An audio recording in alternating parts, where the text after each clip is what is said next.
Welcome to Lakshmi அம்மா kitchen. இன்றைக்கி நம்ம இந்த சனையை எப்படி பொரிக்கிறதுன்னு பார்க்கலாங்க. சனை வந்து எனக்கு இந்த அளவுக்கு கிடச்சிருக்கு. இதுவே ஒரு 1/4 கிலோவுக்கு மேலே இருக்குங்க.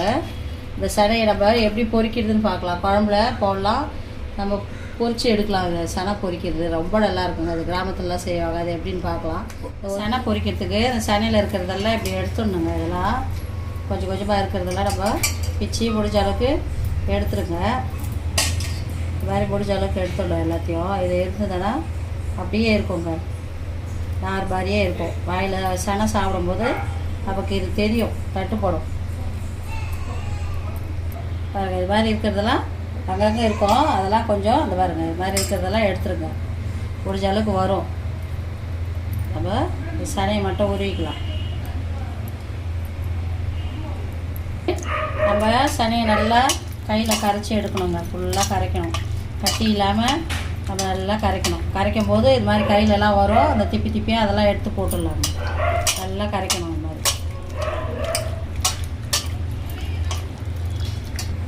அப்போ கரைச்ச உடனே இது மாதிரி வந்துடுங்க தனித்தனியாக கையில். அதை எடுத்து தனியாக போட்டுடலாம். சனையை நல்லா கரைச்சி வச்சாச்சுங்க. இதில் லைட்டாக புளி தண்ணிலாம் ஊற்றுவாங்க. நான் தக்காளி சேர்க்குறேன். ஒரு தக்காளி நம்ம சாறு மட்டும் சேர்த்துக்கலாங்க.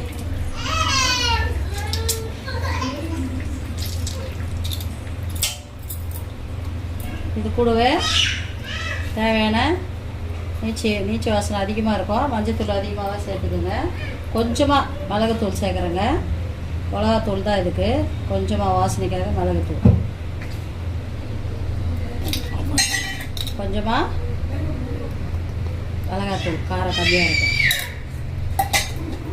அப்போ கையில் தான் கரைக்கணும். அதை முதல்ல நான் கையில் கரைச்சிட்டேன். இதுக்கப்புறம் அப்போ இதை நல்லா கரண்டி போட்டு இது மாதிரி கரைச்சிக்கலாம். எல்லாம் போட்டதெல்லாம் நம்ம இது மாதிரி நல்லா கரைச்சிக்கலாம்.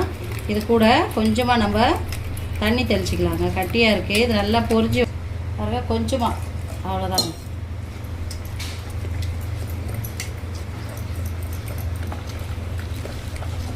எல்லாத்தையும் நம்ம கலக்கி எடுத்துடலாம்.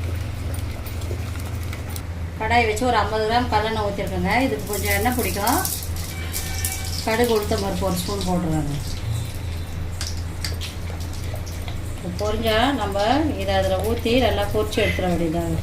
இதையே வந்து கட்டியாக அப்படியே அந்த காலத்தில் பார்த்திங்கன்னா கிராமத்தில் வெள்ளை துணியில் கட்டி நம்ம வைக்கிற அந்த மீன் குழம்புல கடைசியாக இறக்கும் போது போட்டுருவாங்க. அது கரையாமல் அப்படியே கட்டியாக அப்படியே இருக்கும். அதை எடுத்து சாப்பிடுவாங்க. ரொம்பவே நல்லாயிருக்கும் அப்படி போடுறது கூட. கடைசி நேரத்தில் நம்ம கொஞ்சமாக கட்டியாக அதில் போட்டு விட்டுடலாம், கரையாமல் இருக்கும். கடுகு பொரிச்சிச்சு.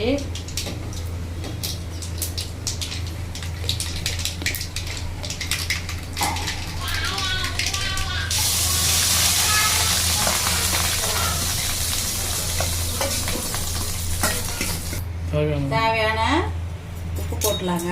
பாருங்கள் எப்படி வருது பாருங்கள். சனை ஊற்றின உடனே எண்ணெயில் நல்லா மொட்டை முடியாக நமக்கு பொரிஞ்சு வருங்க. இது ஆனால் தட்டு போட்டு மூடி மூடி தான் நம்ம பொரிக்கணும். இதை நல்லா பொரிஞ்சு வரும். கொஞ்சம் டைம் எடுக்குங்க, மூடி வச்சு தான் பொரிக்கணும். ஏன்னா அது பொரிய வெளில போயிடுங்க அந்த சனையெல்லாம் பொரிஞ்சு. அதனால் பொரிய ஆரம்பித்தோடனே நம்ம தட்டு போட்டு மூடி மூடி தான் பொரிக்கணும். பாருங்கள் சூப்பராக ரெடி ஆகிடுச்சு பாருங்கள். இது பொரியும், பட்டு பட்டு நமக்கு சவுண்டு வரும். எல்லா முட்டையும் அது மாதிரி நமக்கு பொரியணுங்க. அந்த சனை நல்லா பொரிஞ்சு கொஞ்சம் கலர் மாறும், கோல்டு கலரில் வரும். அந்த டைமில் நம்ம ஸ்டவ் ஆஃப் பண்ணி வச்சு சாப்பிட்லாங்க. ரொம்பவே நல்லாயிருக்கும். இது டப்பு டப்புன்னு கடுகு மாதிரி பொரியுங்க. நமக்கு பொரியுது பாருங்கள். இதெல்லாம் செதுரும். முடிஞ்ச அளவுக்கு தட்டு போட்டு நம்ம செய்யணும். ஒன்றும் இது பொரியணும் பாருங்கள். இப்போ பொரிஞ்சு வருதுங்களா, செதுரு பாருங்கள். அது பாருங்கள், அதுதான் தட்டு போட்டு சிம்மில் வச்சு நம்ம செய்யணும். சனையை பாருங்கள், கலர் மாறி இருக்குது பாருங்கள். கொஞ்சம் பாருங்கள் எப்படி பொரியுது பாருங்கள். இது பொரியும் போது தான் நம்ம தட்டை வச்சு மூடி மூடி பொரிச்சு எடுக்கணும். பொரிச்சு வெளியில் தான் போய் விடும் வேஸ்ட்டாக. அவ்வளோதாங்க. சனை இந்த அளவுக்கு நல்லா பொரிஞ்சு வருதுன்னா சனை பொரிஞ்சிச்சுன்னு அர்த்தங்க. நமக்கு கலரும் நல்லா மாறிடும், வாசனை வருங்க. நல்லா இந்த சனையோட வாசனை நல்லா இருக்கும் பாருங்கள். பொரியுது பாருங்கள் அப்படி. அவ்வளோதாங்க. ஸ்டவ் ஆஃப் பண்ணிடலாங்க.